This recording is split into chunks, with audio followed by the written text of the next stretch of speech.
Estamos de vuelta aquí en Noticias 24. El Servicio Electoral detalló el cronograma de cara al plebiscito del 4 de septiembre. Ayer se publicó, ¿cierto?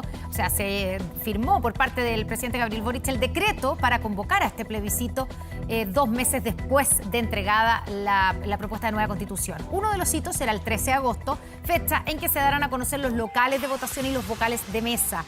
Para hablar de todo este tema, de lo que viene, nos acompaña hasta ahora el presidente del Consejo Directivo del CERVEL, Andrés Tagle. Andrés, ¿cómo está? Muy buenas tardes. Buenas tardes, Constanza, y buenas tardes a todos los que nos escuchan. Bueno, partamos por lo que comienza mañana, ¿cierto? Mañana empieza la propaganda o el periodo de propaganda electoral, ¿cierto?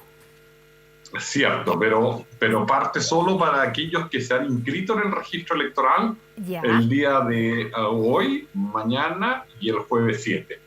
Todos los actores que quieren hacer campaña electoral tienen que inscribirse en el registro, en el servicio electoral, estos 3 días, 5, 6 y 7, hasta las 24 horas del 7, ya sea partidos políticos, organizaciones de la sociedad civil o parlamentarios independientes. Son los que tienen derecho a hacer campaña. Las organizaciones de la sociedad civil no tienen una exigencia de una estructura especial, puede ser sin personalidad jurídica y en cuyo caso tienen que nombrar al menos 2 integrantes que la constituyan. Ya, o sea, no hay que tener personalidad jurídica. ¿Podría ser un grupo de personas pequeños que se reúnen ahora para poder hacer campaña en pro de una de las 2 alternativas? Sí, y tienen que inscribirse en una alternativa. Puede ser un grupo de personas, tienen que al menos nombrar 2 de sus integrantes y obviamente uno de ellos al menos tiene que ser su representante ante el servicio electoral. Eso, al inscribirse, les da derecho a hacer campaña a partir de mañana 6, a recibir aportes de personas naturales, hasta 500 UF por organización de la sociedad civil o para todas las organizaciones de la sociedad civil. Tienen que informar esos aportes y de acuerdo con la ley se les va a fijar un límite de gasto. Esta inscripción, usted dice, uno tiene que inscribirse por una opción, por el apruebo o por el rechazo, ¿cierto? No es que yo hago campaña y ahí veo por qué hago campaña. No, sí, las organizaciones de la sociedad civil y los parlamentarios independientes por una sola opción. ¿Y los partidos políticos? Los partidos políticos tienen el derecho de inscribirse en 2 y se reparte su límite en cada caso de acuerdo a los parlamentarios. Eso está contemplado en la legislación pertinente. Ya, o sea, pongamos un ejemplo concreto. Estoy pensando voy a tomar un partido que hoy día todavía no sabemos si va a optar por el apruebo o por el rechazo y que entendemos que tiene de las 2 adentro, la Democracia Cristiana. Por ejemplo, si se fuera a inscribir y se puede inscribir para hacer campaña por el apruebo o por el rechazo y va a recibir mitad de aporte para que le corresponden de acuerdo a la cantidad de parlamentarios que tiene, ¿cierto? ¿Mitad para el apruebo y mitad para el rechazo? No hay aportes. Se les va a fijar un límite para el gasto que hagan en el apruebo y otro en el rechazo de acuerdo a al porcentaje de parlamentarios que se inscriban en uno en otro y se reparte así la votación de la última elección parlamentaria.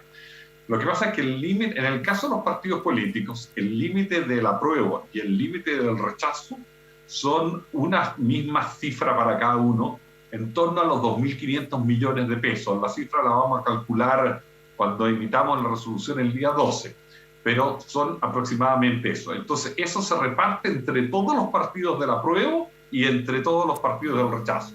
Entonces, cuando un partido están los 2, le toca un pedazo por cada uno, y depende mucho de los demás. Perfecto. ¿Y pueden recibir donaciones de persona natural? Por ejemplo, un partido para una opción y no para la otra, ¿puede? Sí, pero sí, bueno, ahí es un aporte al partido, simplemente el partido verá cómo lo reparte.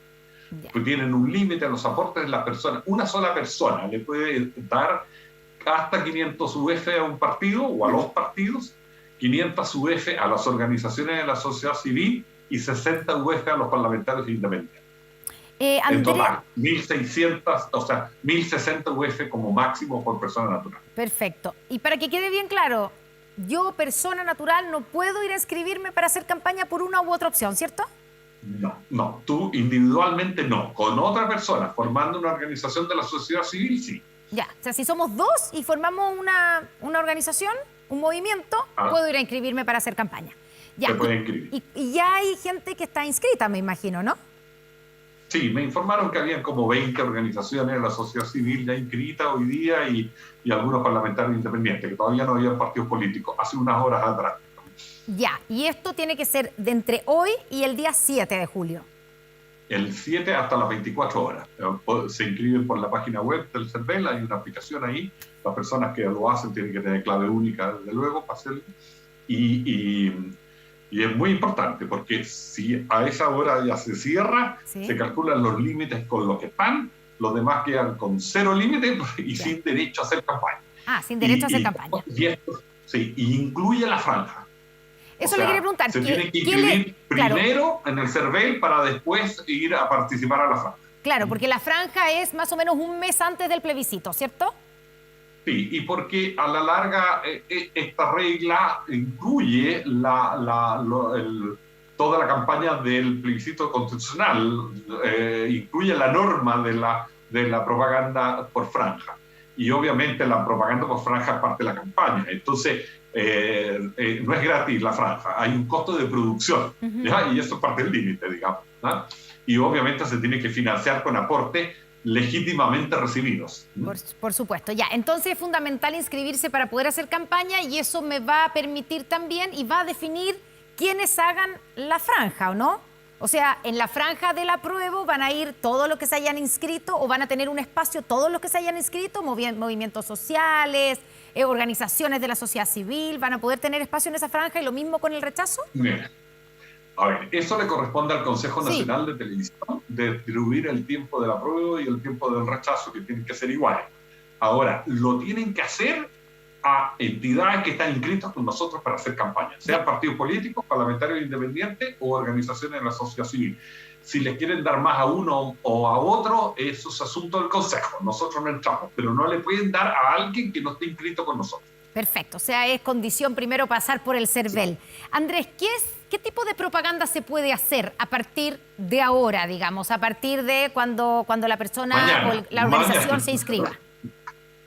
Sí, mira, desde luego se puede hacer la publicidad en diarios y radios, aquellas que no han registrado las tarifas con nosotros, ambos, ¿ya? A su vez, brigadistas en la vía pública, mediante el porte de banderas, lienzos y otros elementos que lo identifican y normalmente, ¿no es cierto?, entregando material impreso u objetos informativos a los transeúntes, digamos. También hay espacios públicos expresamente autorizados, están en la página web del CERVEL y ahí pueden poner letreros no mayor a 2 metros. También en espacios privados, ¿ya?, mediante carteles, afiches, letreros, con autorización escrita del propietario inmueble que tienen que entregar al CERVEL y con dimensiones que no pasen los 6 metros cuadrados. Y además pueden hacer propaganda, y ahí estamos hablando pagado, en las redes sociales. Andrés, sigamos con las fechas clave. Ya sabemos lo que pasa estos días, pero después viene la fecha del 13 de agosto. ¿Por qué es importante? Ahí vamos a conocer quiénes son los vocales de mesa, ¿qué más? Vamos a conocer los vocales de mesa, los miembros de colegios escrutadores que se sortean entre electores igual que los vocales de mesa, pero para formar los colegios escrutadores al día siguiente de la elección. A mucha gente se le obliga ese escrutinio, la gente cree que con los resultados preliminares del CERVEL terminó la cosa, no es así. Está el escrutinio de los colegios escrutadores y el del tribunal, que es el definitiva vale, no hay que olvidarse de eso. Y también en esa oportunidad vamos a dar a conocer a la gente la mesa y su local de votación. Su local de votación y la mesa. Ya. La mesa todas van a haber cambiado, porque las mesas ahora dentro de un local se van a ordenar alfabéticamente, ¿ya? Okay. Y por lo tanto hay un cambio para que la persona se ubique más fácil. Y los locales, es muy probable por el proceso de acercamiento a los locales de votación que también hayan cambiado, ¿ya? No todos, ¿ya? Especialmente los que han sido georreferenciados. No podemos georreferenciar al 100%, no, porque tenemos domicilios muy mal escritos, por así decir, que los sistemas de georreferenciación no dan con un lugar específico. Lo mismo los domicilios rurales son muy vagos, son caminos sin número, ahí es muy difícil encontrar. Pero está siendo bien exitoso el proceso de georreferenciación y eso va a significar que la persona sea asignada a un local cercano, aunque quiero advertir que no necesariamente va a ser el más cercano, ¿ah? Va a ser uno cercano, porque cada local tiene su territorio y no son muy uniformes los territorios. Ojalá pudiéramos poner los locales donde quisiéramos, pero tenemos que usar los locales que existen. Pero entonces eso significa que la primera recomendación, esta vez más que nunca, siempre lo recomendamos, pero es que la gente revise, ¿cierto?, cuál es su local de votación y su mesa, porque lo más probable es que sean distintos, para que no le pase el clásico de llegar al local de votación y decir, yo siempre he votado aquí y ahora no estoy. ¿Cuándo va a estar esa información disponible en línea en el CERVEL, en www.cervel.cl? El 13 de agosto, sábado 13 de agosto. Son 22 días antes. Y ahí es muy, muy importante que se consulte. Bueno, ya las veces anteriores consultaban casi el doble de los que votaban. Así que ahora tienen que consultar todo el mundo porque esperamos que vote bastante más gente con el voto obligatorio. Claro, con el voto obligatorio y la cantidad de personas habilitadas, ¿cierto?, para votar son más de 15 millones de personas. Nunca habíamos tenido un padrón obviamente tan grande. 15.070.000. Sí, obviamente crecimos un poco respecto de noviembre por las nuevas personas que cumplen 18 años y también por los extranjeros que van quedando habilitados al tener 5 años de residencia en Chile. Hemos tenido una fuerte ola de extranjeros, ¿no es cierto?, que han llegado a Chile. Pero ellos se demoran en entrar al padrón porque tienen que tener 5 años de asentamiento en Chile. Entonces, ahora se está aumentando por eso. Y además hay unos 90.000 electores chilenos en el extranjero. Claro. Andrés, ¿qué pasa? Como es voto obligatorio y ya estamos hace mucho tiempo que no tenemos esta situación, ¿qué pasa si para la persona que no va a votar? ¿Cuándo se puede excusar? Y si no hay excusa, ¿cuál es la multa? Mira, la persona se tiene que excusar ante el juzgado de policía local cuando lo cite, ¿ya? Todas las personas que no votan van a ser denunciadas por el CERVEL al juzgado de policía local. Ahí son los jueces, de acuerdo con como quedó en la Constitución, los que reciben las excusas. Hay 3 tipos de excusas. Hay las razones para excusarse que están tipificadas en el 142, artículo 142 de la Constitución, es estar en el extranjero. Eso lo pueden demostrar con boletos aéreos, digamos, pasajes y timbres de los pasaportes especialmente. Lo segundo es cualquier enfermedad o imposibilidad física, digamos, que ahí son básicamente certificados médicos. Y la tercera, ¿no es cierto?, es estar a más de 200 kilómetros de distancia. Ahí yo en este momento paso porque el Ministerio del Interior tiene que ver cómo va a organizar esas constancias para las personas, digamos, a ellos lo informarán oportunamente. Entonces, esas son básicamente las cosas. Y si una persona... O sea, el juez de policía local, dado lo que le digan en la audiencia, digamos, por parte del elector, puede fijar una multa que va de media UTM a 3 UTM. Eso es aproximadamente entre 27 a 170.000 pesos, ¿no? Va variando con el valor de la UTM y está subiendo fuerte con la inflación.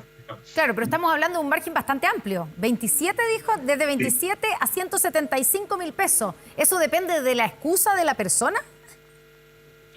Sí, eso lo califica el juez, ¿ya? El juez de policía local. Andrés, usted hoy día cuando expuso, ¿cierto?, durante la mañana en la presentación ante la prensa, dijo que el organismo, que el CERVEL estaba trabajando para combatir las noticias falsas respecto al rol del CERVEL en el proceso. ¿Cuáles son las noticias que necesitan desmentir de alguna manera?